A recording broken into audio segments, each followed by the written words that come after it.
What's up, guys? Axis and Eloise here. We are back from our brief hiatus, and we have a round of Axis and Allies Global 1940. We are playing with the same play group as we were last time. We have a couple changes. I was playing the Allied powers, focusing on the United States, UK.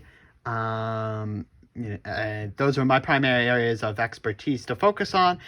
This time, I get to play the motherland of the Soviet Union. I get to play China. I get to play Anzac. And I get to play everyone's favorite nation, France. The player who is playing European Axis has switched to playing the other Allied powers. The player who was assisting me last time, playing Soviet Union, has switched over to Japan. And the player who played Japan has switched to Euro Axis. So we've been rotating around. We're going to break it down for y'all.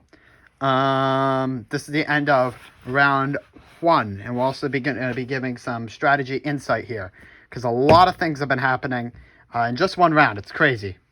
But let's start where it all begins, in Germany. Germany took France this turn, unsurprisingly, and managed to wipe out a decent bit of the British Navy. However, they left a destroyer and a transport alive there. The Germans also lost a ton of navy, losing the Bismarck in the process of their initial attacks. Germany has decided to build up a large air force and keep a lot of their air force alive, leaving with 2 Strat bombers, a fighter and attack in Western Germany, and 2 attacks and a fighter in Holland, Belgium. They also built transports and loaded up a carrier. They decided to seize Finland on their non-combat movement phase, and they marched into Bulgaria and lined up on the Russian border.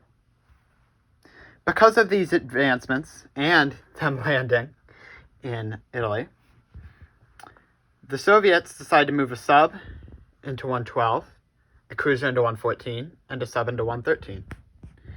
This is to ensure they cannot navally invade Leningrad, except from Sea Zone 127. Now, the Soviet Union verbally declared war on the nation of Japan, the Empire of Japan, I should say. They moved to Yakut and to Buryatia. Now, because this is a verbal declaration, they didn't attack Manchuria or Korea. This did not trigger the Mongolian rule yet.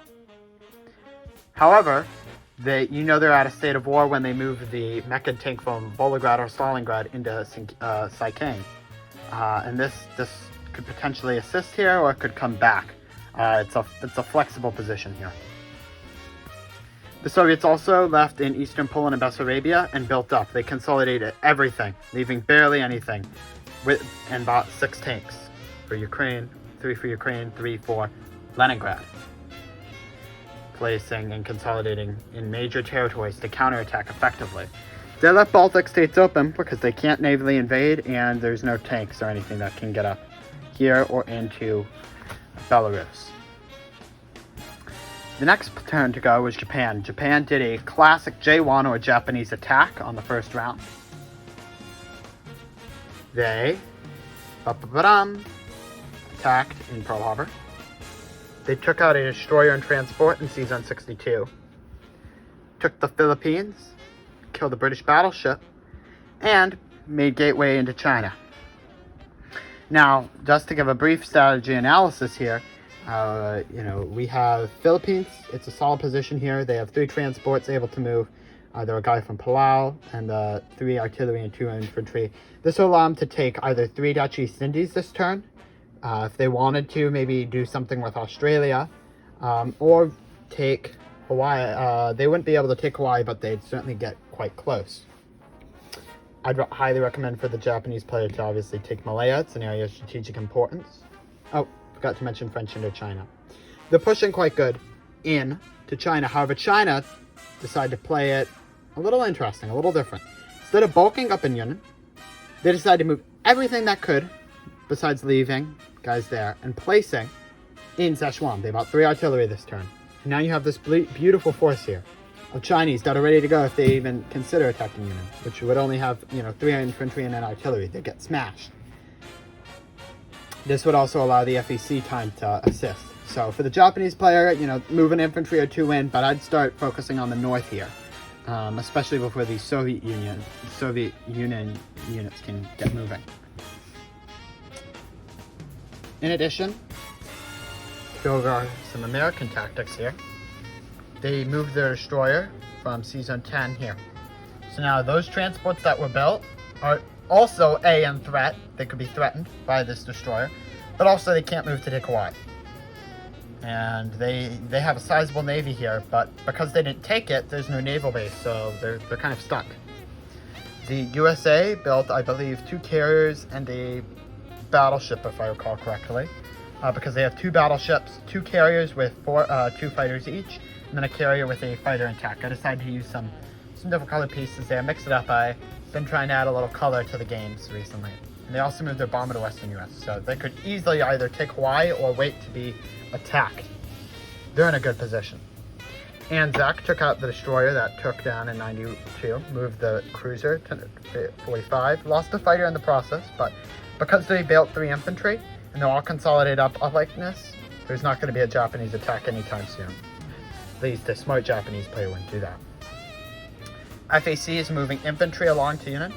They built, I believe, a tactical bomber and some infantry, which I prefer the mech and tank strategy.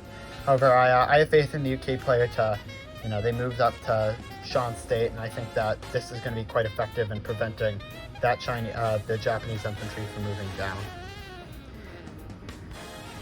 Next, Persia was taken, and Iraq was taken. This is going to allow for a factory to be built in either one of these territories and aid the British.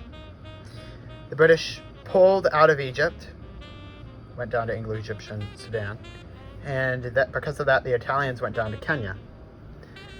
They moved their infantry up, French moved along, moved their fleet here.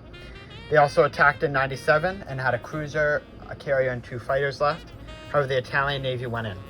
At the end of the Italian turn, Italy only had a transport left. The French boats went in from 93, kablammed it, and Italy did not scramble. So they were affected with that. Italy's pushing into Alexandria. Lots of planes in Malta and Transjordan, respectively. Tunisia and Algeria are going to be squaring off. Italy focusing on the Balkans here, taking Yugoslavia, taking southern France. We also have the USA coming in. They moved some boats here. There are 2 German subs. A destroyer and fighter went in, took those out, but the Americans came here, did no combat, and they're holding on to Gibraltar. That's a big part of the strategy here, is to hold Gibraltar to allow troops to be funneled into the Med, because Italy's going to have a tough time there. Also, just consolidating some forces here, moving a transport over there. Now, some of you are going to wonder, why is there a lone transport? Well, they moved the infantry and tank into the UK. This is because the German player is most definitely going for a sea lion attack here, or a naval invasion of Leningrad. There's 3 transports there, and buying a carrier means it's almost certain. So, because of this, 11 infantry that are British, 2 French infantry, a tank, 2 fighters, and a mech, all in the UK. They will not be able to do a sea lion this turn, and the UK player will most definitely hold on to UK for at least a turn, probably until the end of the game. The reason why I say that is because they have all these planes here, but they invested in a carrier, which, if you break that down to land units, 2 tanks and a mech that are desperately needed if you want to consider attacking the Soviet Union. So because of that, the UK player can just turtle up, build their factory in Iraq, funnel troops out, deal with the Kenyans, and have some victory here. And they want to assure victory, so that's why they moved the infantry and tank over. Well, it's only round 1. Still a lot of good things to happen, and we should see some development of pieces. It's kind of like a game of chess here. You can see a little bit of the person's strategy from the first couple moves, but it's how they develop their pieces that really get them going. We have war between the Soviet Union and Japan, but not a triggered Mongolian rule yet. We have Italy being wiped out of the Med with no naval units, and we have Germany trying to attempt a sea lion. So, glad to be back. Glad to have a new game of Axis and Allies Global 1940 being played over Discord to record for all of you. So thank you all so much for watching. This is Axis and Alloys. Signing off.